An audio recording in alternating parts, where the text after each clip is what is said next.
direction de Châteauroux pour aller travailler sur le domaine des Tournex, le circuit de motocross.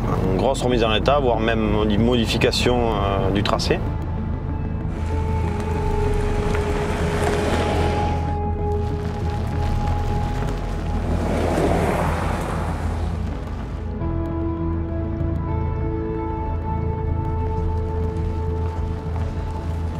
Cédric Lucas, traceur de piste. Dans la moto, moi j'ai été, on va dire, pilote. J'ai pratiqué le motocross. Je suis arrivé au niveau, on va dire, championnat de France. J'ai participé au SX Tour.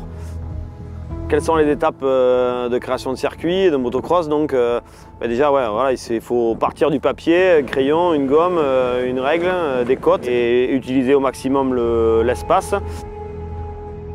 Quand on crée quelque chose sur un terrain de motocross, l'objectif c'est que les pilotes se fassent plaisir quand ils sont dessus, sans prendre de risques. Ça se joue des fois à pas grand chose. C'est qu'il faut vraiment s'appliquer, il n'y a pas le droit à l'erreur. Les qualités d'un bon traceur, c'est d'observer, être capable de créer sur une même ligne plusieurs combinaisons. Il faut que ça se double, il faut que ça se dépasse, il faut qu'il y ait de l'action sur la piste. Je pense qu'aussi être à l'écoute des pilotes, on n'est pas là pour les envoyer au casse-pipe quand même, tu vois. On est quand même là pour faire des choses techniques. Quand on a fini le circuit, en général, j'ai qu'une envie, c'est de rouler. Et que si moi je me fais plaisir dessus, c'est que la piste elle est validée, ça marchera pour tout le monde.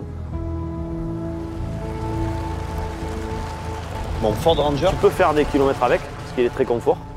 Et puis l'avantage, c'est qu'on peut vraiment aller au cœur du sujet, quoi. On peut vraiment aller au milieu de la piste, même si c'est un peu gras, c'est top.